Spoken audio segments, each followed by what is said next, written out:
Em nome do Pai, do Filho e do Espírito Santo. Amém. Nós estamos reunidos para louvar e adorar o nosso Deus. E este culto também é a continuidade da reunião do conselho desta igreja, visto que no decorrer deste culto nós vamos ter investidura e ou ordenação de oficiais que foram eleitos pela Assembleia da Igreja. Vamos, então, em espírito de adoração, dar continuidade à nossa liturgia. Yeah.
E nesse momento nós vamos proceder à cerimônia de ordenação e ou investidura. Vou pedir que o presbítero Fábio chame essas pessoas.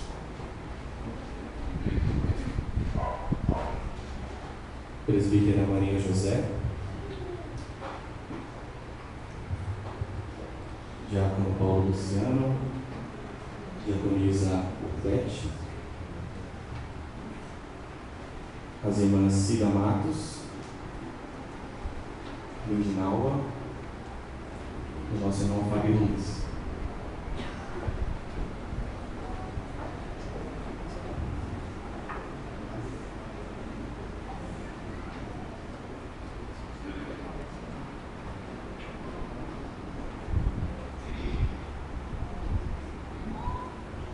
Irmãos e irmãs, é uma alegria ter vocês aqui e participarmos juntos desta cerimônia. Vou convidar meu colega, o vereador Tércio, para ler as instruções que estão no nosso manual de culto para este momento.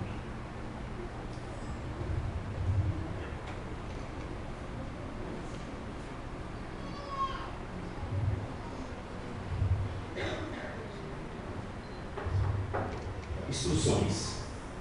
Embora tenhamos dons diferentes, somos todos chamados juntamente para sermos a igreja com um ministério no mundo, dirigido pelo Senhor ressurreto. Todos os ministérios da igreja procedem do ministério do Senhor Jesus Cristo, que também o sustenta. Ele é o nosso profeta, sacerdote e rei.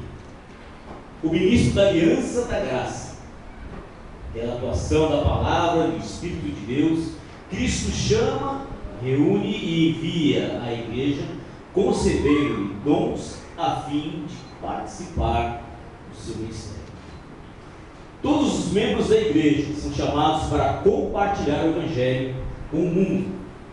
São também chamados para oferecer ao Pai o culto e o serviço que lhes são devidos como nosso Criador, por intermédio de Cristo, o único mediador, até que ele venha de novo.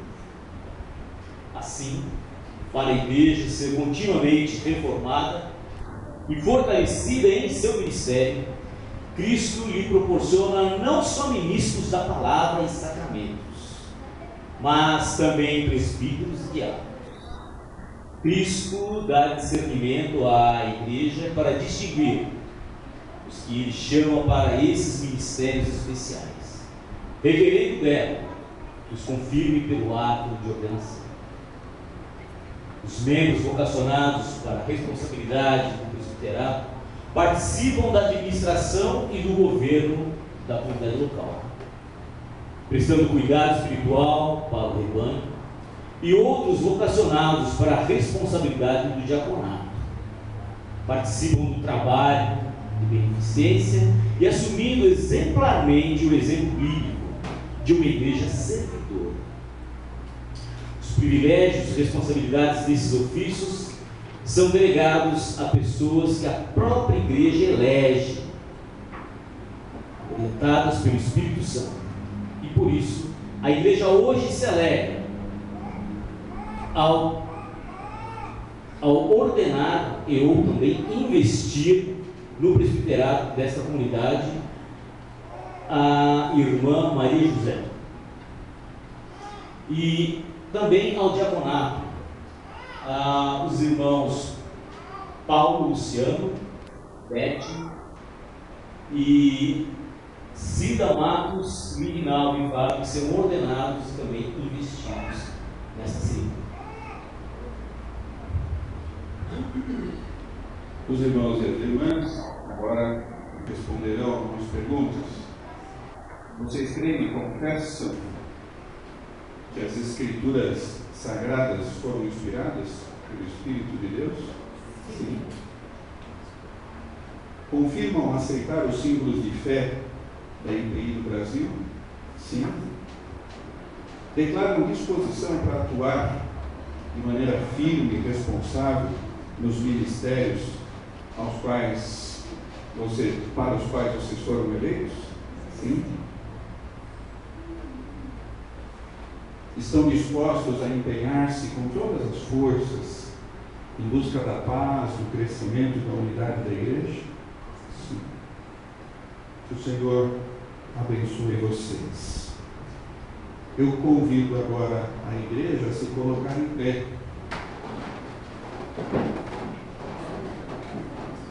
Porque a igreja também, nesse momento, assume compromissos. Igreja, membros desta igreja, vocês prometem apoiar esses irmãos? Apoiar no sentido da sua liderança e fazer todo o possível para que esses ministérios sejam bem-sucedidos com a graça de Deus? Sim? Levantem as mãos. Obrigado. Como disse o nosso colega, esta é a hora solene. Das 6 pessoas que estão aqui, 3 serão ordenadas, pois foram eleitas pela primeira vez.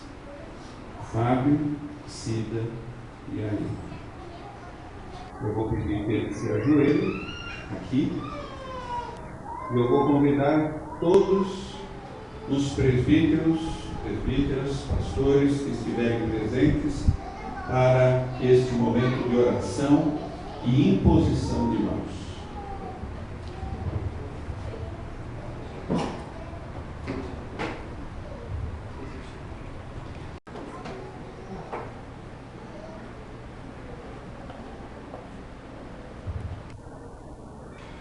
Senhor Deus, nosso Pai, confirma esses ministérios para a Tua glória. Amém. Toma essas vidas nas Tuas mãos. Edifica essas vidas e que essas vidas sejam um altar de louvor e de adoração ao Teu nome. Amém, Senhor. Que eles sejam dedicados, responsáveis e que eles contem com todo o nosso apoio para a Tua glória e para a Tua honra. Amém. Podem se levantar. Agradecemos aos presbíteros.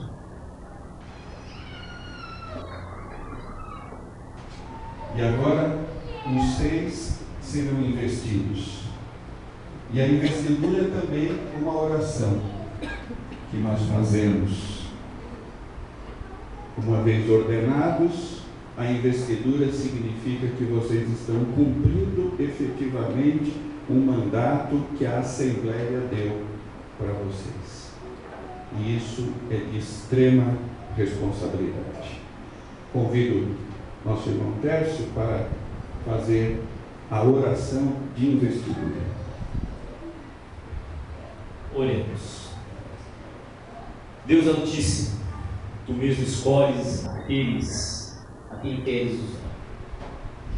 Tempos atrás, Tu chamastes servos, e sobre ele e elas foi feita a imposição de mão. Agora Ele a está convocando pela igreja para mais um período de ativo ministério cristão. Dá-lhes a orientação do Teu Espírito Santo, possibilitando-lhes um novo frutífero ministério para o louvor da Tua glória. Por Jesus Cristo, nosso Senhor.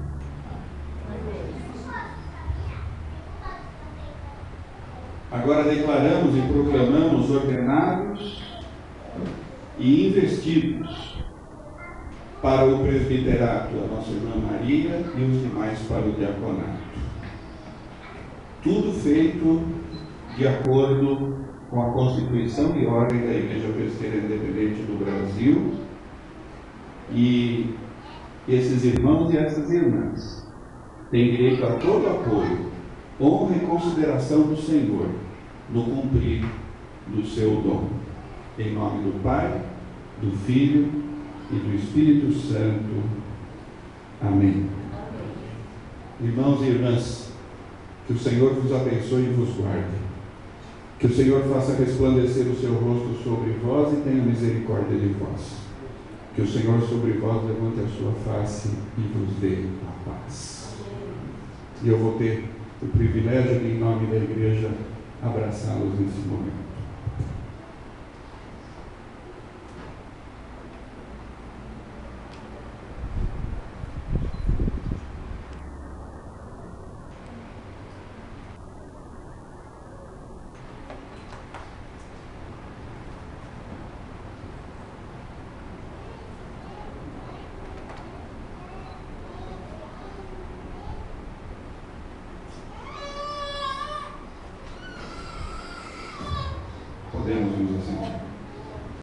Antigo Testamento, Isaías, capítulo 11, versículos 1 até o 10.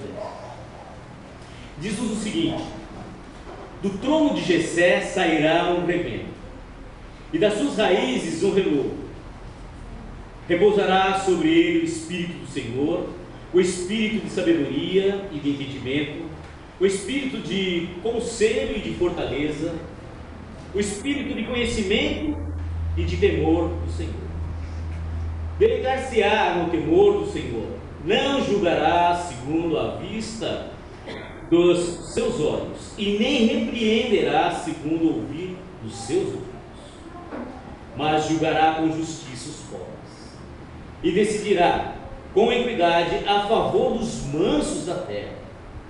Ferirá a terra com a vara de sua boca, e com o sopro dos seus lábios matará o perverso.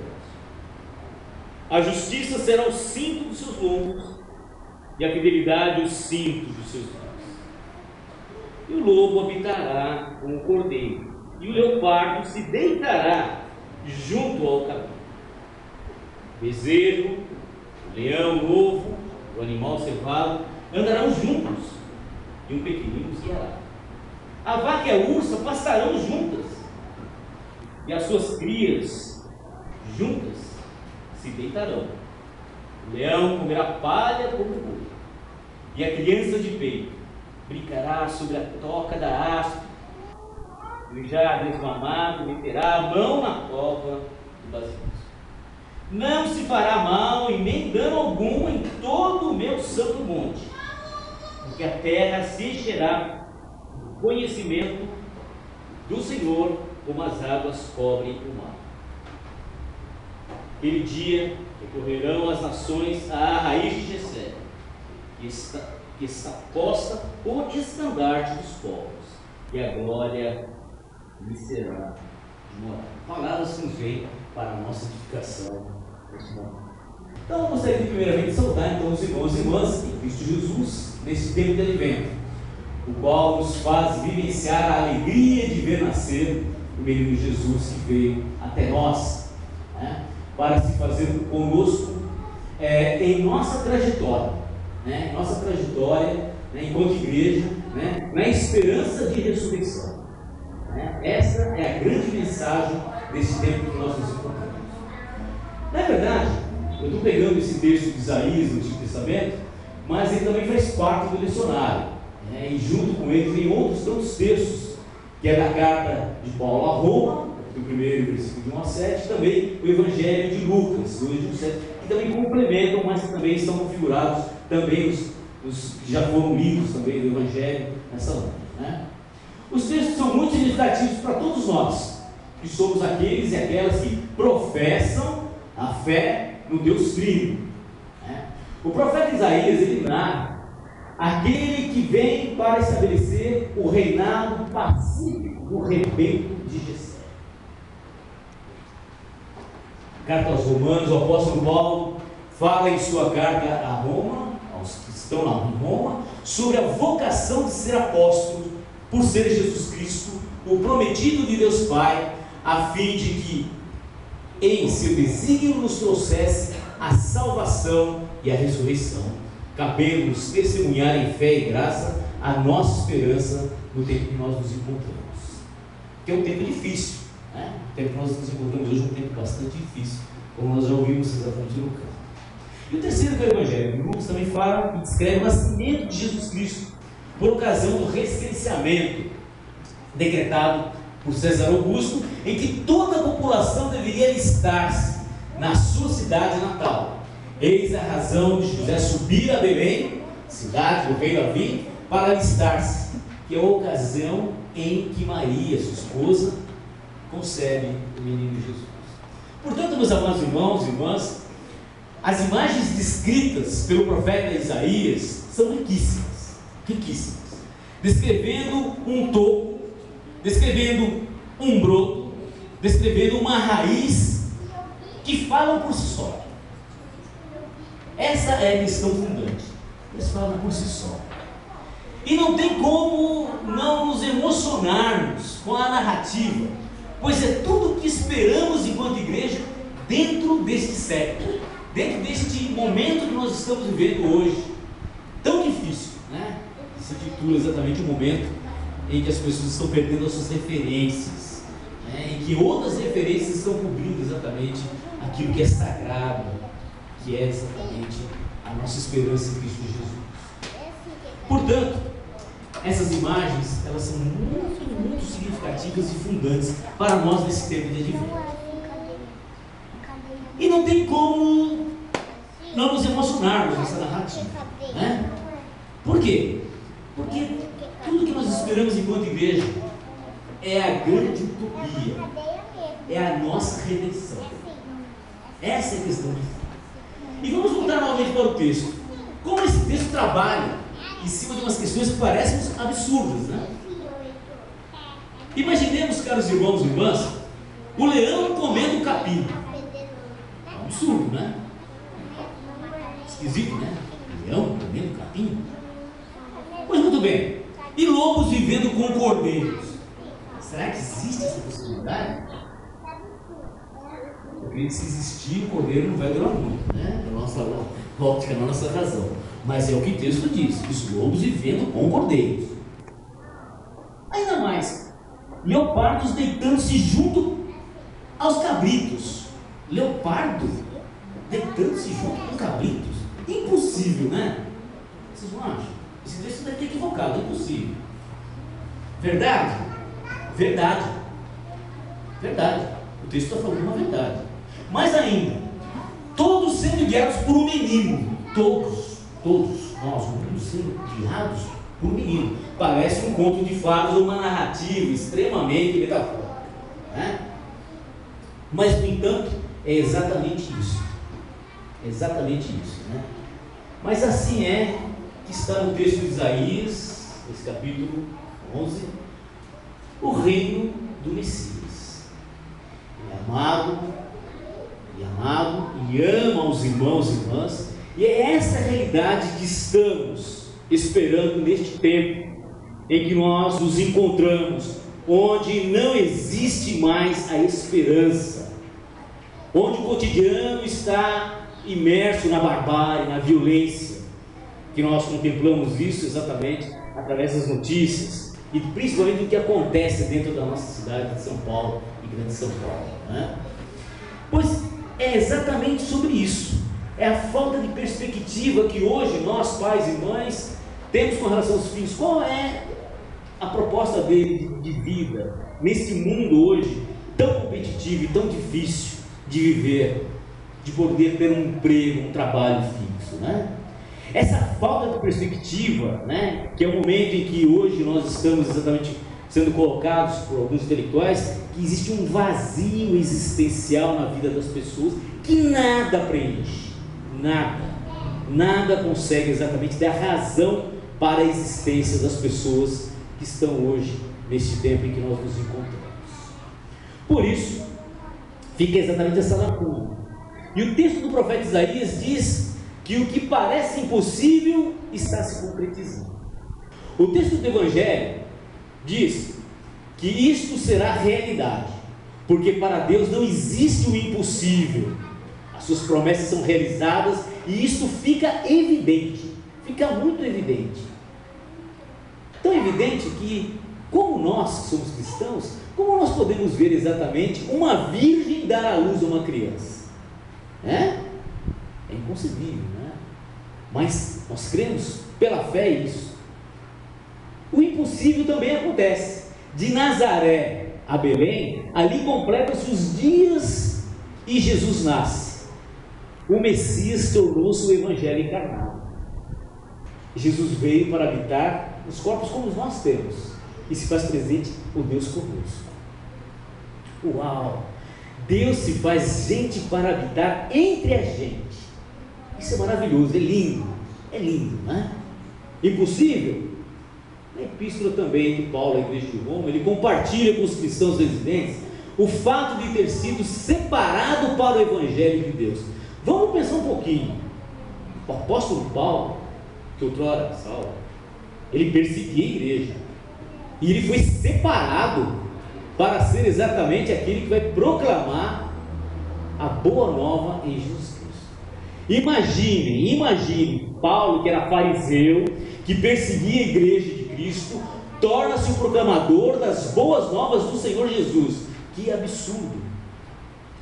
Então nós estamos exatamente nisso, num mundo de fé, em que o absurdo se torna realidade, né? Essa é a questão. O Deus que nos trouxe a salvação em seu Filho, Jesus Cristo, trabalha na contramão de toda a lógica, racionalidade que se tem hoje, né?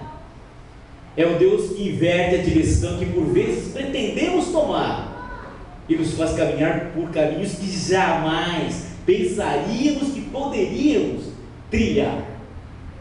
Esta é a nossa alegria. Esta é a nossa alegria. Esta é a nossa esperança. É poder ver, sentir e fazer com que está proposto a nós enquanto igreja. Filhos e filhas de Deus, que necessitam de esperança, que necessitam de dignidade, de serem amados, de amor e, acima de tudo, acreditar na vida, pois esta é sacramento. A vida é sacramento. Sacramento que exercitamos através da Eucaristia, através do batismo e no exercício da diaconia, nos ministérios e dons a nós, todos enquanto igreja, confiados. Esse Deus agora encarnado separa exatamente Paulo, que se torna o apóstolo Paulo, para a proclamação do Evangelho, do impossível. Parece, mas não é. E falando nesses absurdos, imaginemos agora a metáfora deste texto de Isaías. Imaginemos a árvore que foi cortada, mas o rebento cresce. O rebento cresce. O impossível torna-se possível. Quer ver se é uma outra metáfora? Leões vegetarianos. Possível. Crianças brincando com cobra. É uma esquisitice, não é? É uma esquisitice. Alguém poderia dizer que leão não come capim, e se ele está comendo capim, ele está deixando de ser leão, né? Um pecador que foge do pecado torna-se também uma esquisitice, né? E ele, o leopardo, que mudou as suas manchas, na verdade ele é um leopardo que está deixando de ser leopardo. Dá para a gente rir, né? Um texto desse. Parece absurdo que Deus seja capaz de tornar o pecado escarlate em brancura de neve e a transgressão carmesim na pureza da lã. Mas é o que Deus faz. Ele faz exatamente isso. Uma manjedoura vazia adornada com a plenitude da divindade. Aquela manjedoura que estava vazia para os animais, ela se torna o berço do Deus encarnado. Impossível para muitos é, para nós não. O Espírito que age na palavra, nos sacramentos, nos persuade a crer que isso é verdadeiro. Leões comem capim? Crianças brincam, correm. A que outro milagre se pode comparar ao fato de que Deus perdoa os nossos pecados? Deus perdoa os nossos pecados em Cristo Jesus. A linguagem cósmica do nosso texto não é simplesmente simbólica. O surgimento do renovo, a vinda do Messias, do próprio Senhor Jesus Cristo, apresenta ao mundo caído a ilógica força de sua vitória sobre a cruz. Portanto, o pecado colocou o mundo e a humanidade pelo avesso, e a redenção em Cristo vem restaurar a imagem original. A noite de Natal é oportuno relacionar para nós cristãos a questão entre o conselho e a fortaleza. Conselho e fortaleza, contrastando os pastores e heróis. Os pastores ouvem a mensagem e, guiados pelo espírito de conselho, alegram-se. Herodes, fraco de espírito, ouve e treme. Ele é poderoso e aniquila inocentes, mas não consegue aniquilar o menino Jesus e a sua obra. A ênfase do Espírito mostra que o renovo é um milagre divino. Em meio ao horizonte sombrio, violência ameaçadora, dessas trevas, surge a luz divina. E sem ela, o ser humano caminharia com certeza, ou está caminhando, para uma grande catástrofe. Picasso, em sua talvez mais importante obra chamada Guernica, ele retrata a realidade da morte, destruição e aniquilamento. Não sei se é do autor, mas está lá. Em meio ao desdobramento do terror, do desespero, aparece no centro da pintura uma pequena flor iluminada por uma luz que vem de cima. Uma pequena luz que vem de cima. É uma oportuna ilustração para a noite de Natal. Apenas o Espírito pode fazer com que o tronco de Jessé, símbolo do aniquilamento e destruição, possa brotar um rebento. Um renovo para dar vida à realidade de morte que permeia o mundo e o tempo que nós nos encontramos. Esse Espírito atua em Jesus e pode ser encontrado apenas e tão somente em Cristo. O Senhor será condescendente com o pobre e manso, mas será inflexível com o perverso. Mansidão, pobreza, não devem ser avaliados por padrões sociais ou até mesmo econômicos. Riqueza no Antigo Testamento é objeto de repreensão, exceto quando se leva a usura, a torpeza ou a opressão. Mas o manso e pobre é aquele que, ao contrário do rico, ele crê ser dependente de Deus, daquele Deus que, embora aparentemente impossível, se fez pobre, assumindo a fragilidade humana, para que nós fôssemos tornados ricos, presenteados com a coroa da justiça divina na vinda de Jesus Cristo. Que belo esse tempo que nós estamos agora de advento. É um tempo de esperança, um tempo de renovação, um tempo de olharmos para trás e ver tantas coisas que Deus tem colocado em nossas vidas, né? Por vezes a nossa família, os nossos filhos, os nossos netos, o nosso trabalho, os dons que Ele confere a cada irmão e irmã que está aqui, para poder exatamente engrossar este caminho de levar exatamente o reino, fora também dos templos. Esse é um grande momento de nós testemunharmos os absurdos que Deus nos traz através exatamente da esperança de ressurreição em Cristo Jesus. Eu hoje estou muito grato a Deus por estar podendo compartilhar essa palavra e saber que nós estamos caminhando juntos também, né, dentro desta utopia do reino de Deus. Que Deus nos abençoe todos nós. Amém.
Senhor e Salvador Jesus Cristo.